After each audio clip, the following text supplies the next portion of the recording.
नमस्कार, बहुत स्वागत है आप सभी का एशियन न्यूज में। मैं हूं सिद्धांत त्रिपाठी। उत्तर प्रदेश के मुख्यमंत्री योगी आदित्यनाथ आज अपना 54वां जन्मदिवस मना रहे हैं।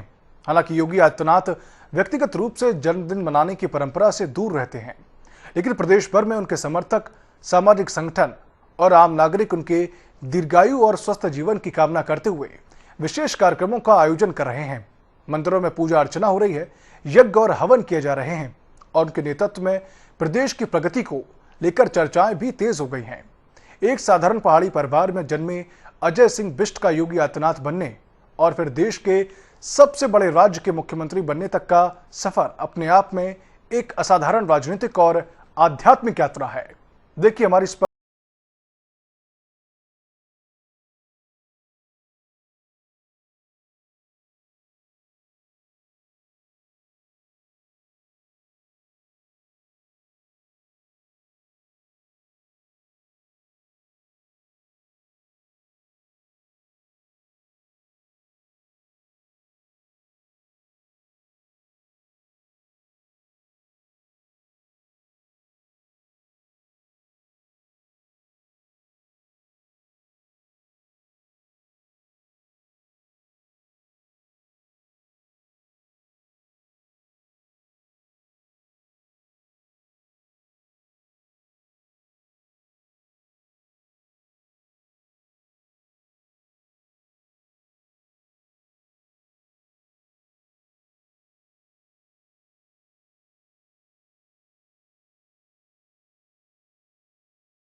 योगी आदित्यनाथ का जन्म दिवस है।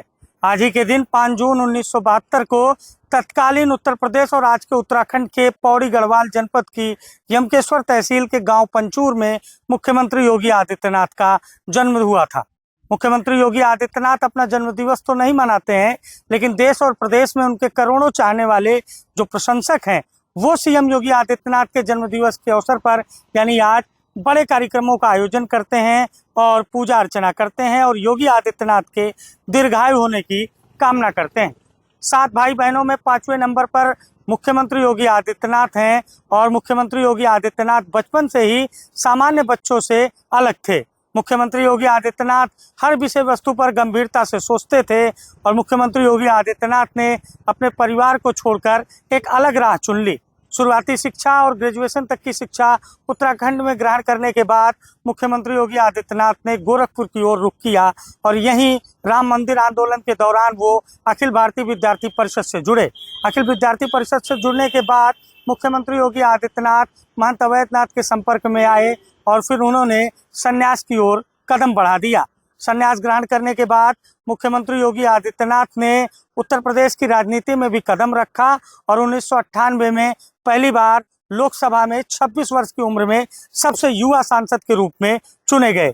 1998 से शुरू हुआ सीएम योगी आदित्यनाथ का राजनीतिक सफर आज 2026 तक जारी है और इस राजनीतिक सफर के दौरान मुख्यमंत्री योगी आदित्यनाथ ने कभी पीछे मुड़कर नहीं देखा। इसीलिए उनका नाम अजय सिंह बिष्ट है, लेकिन उन्हें अजय योगी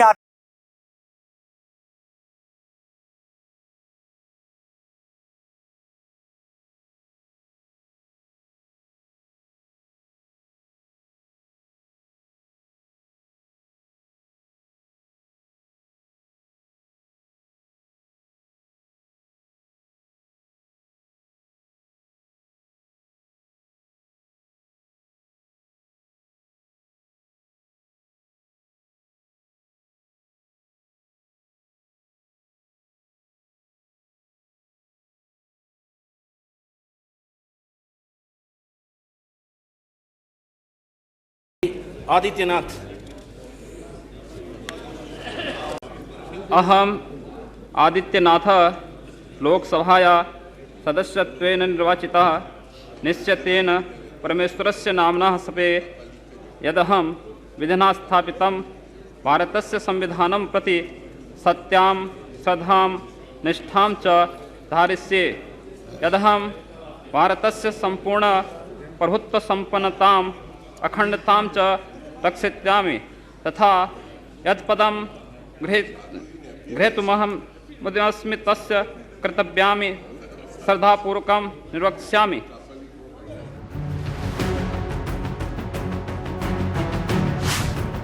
सीएम योगी की बड़ी उपलब्धियां, कानून व्यवस्था में सुधार और अपराध पर सख्ती, माफिया एवं भूमाफियाओं के खिलाफ बड़े अभियान, अयोध्या में राम मंदिर निर्माण से जुड़े विकास कार्य, काशी विश्वनाथ धाम कॉरिडोर का विस्तार, महाकुंभ 2025 का सफल आयोजन, पूर्वांचल एक्सप्रेसवे का निर्माण और संचालन, बुंदेलखंड एक्सप्रेसवे का निर्माण, गंगा एक्सप्रेसवे परियोजना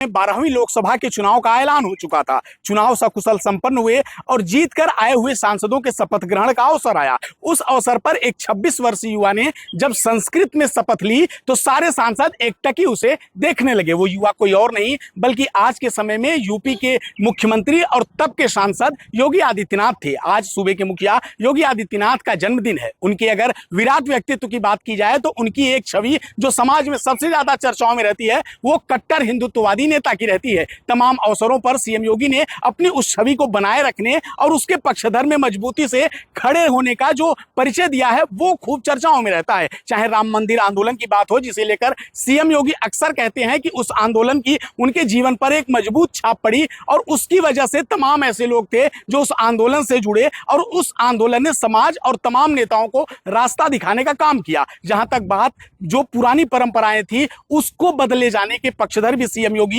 खूब रहे हैं। चाहे वो शहरों के नाम हो या फिर जिलों के नाम हो, सीएम योगी का कहना है कि जो भी हमारी परंपराएं थी उनके पुनरुद्धार के लिए राजनीति को भी आगे आना पड़ेगा। उनका कहना है कि जिस तरीके से पहले गुलामी की मानसिकता को दर्शाते हुए जिलों के शहरों के नाम थे उसे बदला जाना आज के समय में बेहद जरूरी है। तमाम संवेदनशील अवसरों पर भी सीएम योगी ने जिस तरीके से मजबूती से अपनी बात रखी है उनके तमाम ऐसे बयान समय समय पर वायरल होते हैं, सोशल मीडिया पर चर्चाओं में रहते हैं, जिसको लेकर सीएम योगी तब भी और आज भी उसी तरीके से मजबूती से बात करते हैं। हम लोग इसका नामकरण का भी प्रस्ताव हमने कर दिया है। अब उसका नाम फाजिल नहीं होगा बल्कि पावागढ़ के रूप में हम इसको एक नई मान्यता देने जा रहे हैं। भगवान महावीर से नाम होगा। क्यों हम फाजिल कहेंगे? भगवान महावीर के साथ 24वें तीर्थंकर के साथ पावागढ़ का नाम और पावागढ़ की परंपरा और पावागढ़ की संस्कृति के साथ जुड़ करके देश और दुनिया आपके पास आएगी। अपनी विरासत पर गौरव की अनुभूति करना हर नागरिक का दायित्व है। अपने पूर्वजों के प्रति कृतज्ञता ज्ञापित करना, उनके प्रति कृतज्ञता ज्ञापित कैसे होती है सनातन धर्मावलंबियों से ज्यादा कौन जानता है।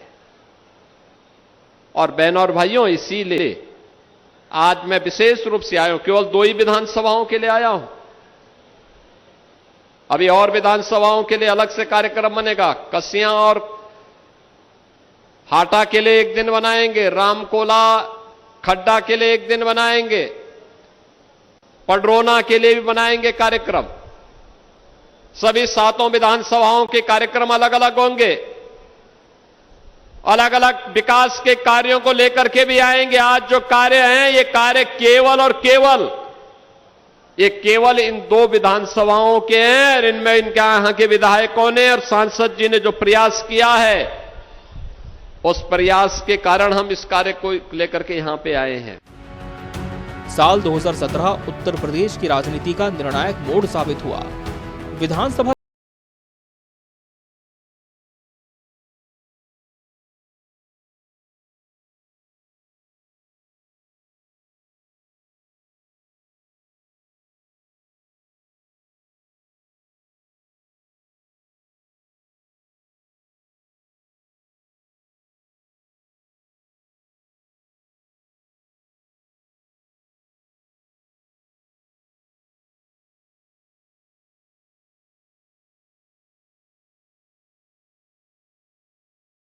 आदि हैं जो ये माफिया हैं,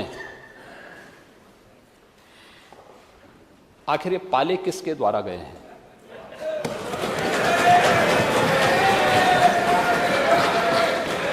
बात जवाब आ जाए। ये जब अभी आपका नाम तो नहीं जिस लिया कि आपने माफिया पाले, के खिलाफ, वो जवाब आ जाए। जिस माफिया के खिलाफ वो जो भी हो, एफआईआर जिसने भी किया, किसी का नाम तो नहीं लिया ना, किसी का नाम ये तो सच नहीं नहीं लिया। कि समाजवादी पार्टी ने उन्हें सांसद बनाया था, ये सच नहीं है। आप अपराधियों को पालेंगे, प्रदेश पार्टी जिस किसी भी पार्टी का रहा हो, बताइए क्या अपराधी नहीं था? किस पार्टी का था? किस पार्टी का था? आप सारे अपराधियों को पालेंगे, उनको माल्यार्पण करेंगे और उसके बाद तमाशा बनाते हैं आप लोग। एक तरफ अपराधियों को प्रश्रय देंगे, उन्हें गले का हार बनाएंगे और दूसरी तरफ फिर दोषारोपण भी करेंगे। मैं उन्हीं पे आ रहा हूं, उन्हीं बातों पे चर्चा करने के लिए आ रहा हूं।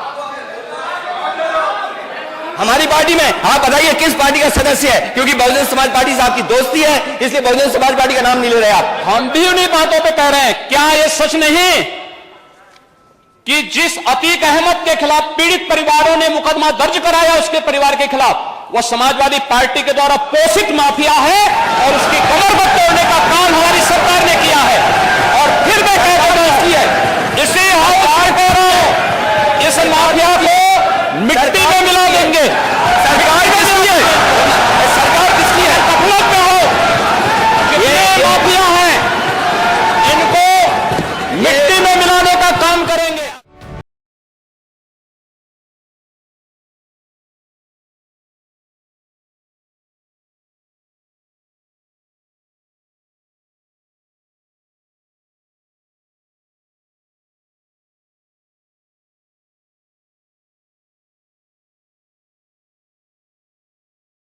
भर्तियां, एक जिला एक उत्पाद ओडीओपी योजना का विस्तार, गांव और शहरों में सड़क नेटवर्क का विस्तार, विद्युत आपूर्ति में सुधार और ग्रामीण विद्युतीकरण, एयरपोर्ट नेटवर्क का विस्तार और नए हवाई अड्डे, जेवर इंटरनेशनल एयरपोर्ट परियोजना को आगे बढ़ाना, धार्मिक पर्यटन को बढ़ावा देना, अयोध्या, काशी और मथुरा में आधारभूत विकास। नई स्कीम के माध्यम से आप देखेंगे तो विकसित भारत जी राम जी के माध्यम से 17,000 करोड़ रुपए अधिक धनराशि इसके माध्यम से प्राप्त हो सकती है। इसमें राज्यों को, यानी इससे पहले होता क्या था मनरेगा में, जिन राज्यों में श्रमिक कम है, जिन राज्यों में गरीबी कम है, उन राज्यों में पैसा ज्यादा जाता था क्योंकि फर्जी भुगतान होता था। लेकिन अब जिन राज्यों में लेबर क्लास ज्यादा है, जिन राज्यों में उन लोगों को, श्रमिकों को रोजगार की गारंटी मिलनी चाहिए, उन राज्यों को इसके माध्यम से ज्यादा कार्य मिलेगा, श्रमिकों का अधिकार बढ़ेगा, भुगतान उनका सुरक्षित होगा, किसान को समय पर भी श्रम उपलब्ध होने लगेगा। अब रोजगार केवल राहत का माध्यम नहीं, अभी तो यह विकास और आत्मनिर्भरता का भी आधार बनेगा।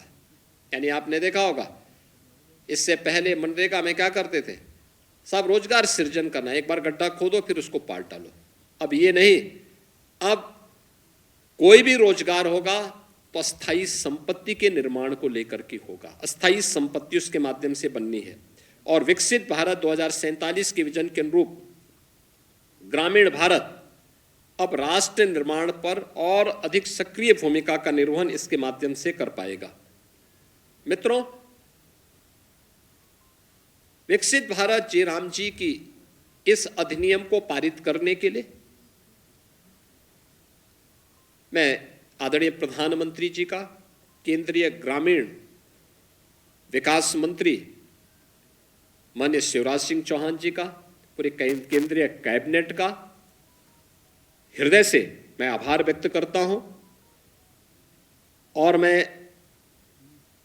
इसलिए भी धन्यवाद देना चाहूंगा कि उत्तर प्रदेश जैसे राज्य को इससे काफी लाभ होगा। और उत्तर प्रदेश सरकार इस कानून को पूर्ण संवेदनशीलता के साथ, पारदर्शी तरीके और प्रभावशीलता के साथ उत्तर प्रदेश में हम लागू करके रोजगार की एक नई गारंटी के साथ प्रदेश के अंदर हम लागू करेंगे। हमारा स्पष्ट लक्ष्य है हर पात्र को समय पर काम, हर गांव में टिकाऊ परिसंपत्तियां और हर श्रमिक के जीवन में सम्मान, सुरक्षा और खुशहाली हर हाल में प्राप्त होनी चाहिए। और आदरणीय प्रधानमंत्री जी के इस विजन के अनुरूप हम उत्तर प्रदेश के अंदर इसे प्रभावी ढंग से लागू करेंगे। और मैं फिर इस बात को कह सकता हूं कि विकसित भारत जिनकी संकल्पना में नहीं है, श्रमिकों का हित और किसानों का हित जिनके एजेंडे में कभी नहीं रहा है, ग्रामीण भारत का विकास हो और हर नागरिक को सम्मानजनक जीवन जीने का अधिकार मिले, ये जिनके एजेंडे में कभी नहीं रहा है, वे लोग तमाम प्रकार की भ्रम की स्थिति पैदा करना चाहते हैं और वही लोग इसका दुष्प्रचार भी कर रहे हैं। विकसित भारत जी राम जी का यह अधिनियम भारत के श्रमिकों के लिए, भारत के किसानों के लिए, भारत के ग्रामीण भारत के विकास के लिए एक मील का पत्थर साबित होगा। और उत्तर प्रदेश सरकार इस अधिनियम का समर्थन करती है और इसको पूरी प्रभावी तरीके से लागू करने के लिए अपनी प्रतिबद्धता को दोहराती है। सूबे के मुखिया योगी आदित्यनाथ के नेतृत्व में पुलिस कमिश्नरेट व्यवस्था का विस्तार, साइबर क्राइम थानों की स्थापना, महिला सुरक्षा के लिए मिशन शक्ति अभियान, एंटी रोमियो स्क्वाड और तकनीक आधारित पुलिसिंग जैसे कदमों को सरकार अपनी उपलब्धियों के रूप में प्रस्तुत करती है। 2017 से पहले अपराध चरम पे था, वहीं उत्तर प्रदेश में योगी सरकार आई और 2017 के बाद से अपराध और अपराधियों पर शिकंजा कसती हुई नजर आई। वहीं आपको ये भी बता दें कि जहां एक तरफ उत्तर प्रदेश के मुख्यमंत्री योगी आदित्यनाथ लगातार हर बयान में कहते हुए नजर आए कि अगर उत्तर प्रदेश में अपराध होता है तो अपराधी या माफिया मिट्टी में मिला दिए जाएंगे, तो जाहिर सी बात है ये कई जगहों पर देखा गया है जहां अपराध हुआ है वहां पर अपराधी मिट्टी में मिलते हुए नजर आए हैं। वहीं अगर बहू बेटियों की बात की जाए, 2017 के बाद से बहू बेटियां सुरक्षित महसूस कर रही हैं। ये हम नहीं, ये उत्तर प्रदेश की जनता कहती हुई नजर आ रही है। आज कोई बेटी की सुरक्षा में सेंध नहीं लगा सकता, कोई व्यापारी से जबरन गुंडा टैक्स नहीं ले सकता। आज कोई नहीं कह सकता है कि 6 बजे के पहले ही घर के अंदर बेटी दुबक जाए और व्यापारी प्रतिष्ठान बंद कर ले। अब तो उत्तर प्रदेश की बेटियां और उत्तर प्रदेश की बहनें नाइट शिफ्ट में भी उद्योगों में कार्य कर रही हैं और जब मर्जी तब अपने घर आ रही है। अगर कोई सौदा और कोई गुंडा छेड़ने का दुस्साहस करता है तो अगले चौराहे पर यमराज महाराज उसका टिकट काटने के लिए बैठे रहते हैं। योगी आदित्यनाथ की पहचान केवल एक राजनेता के रूप में नहीं, बल्कि हिंदुत्व और सनातन संस्कृति के प्रमुख प्रवक्ता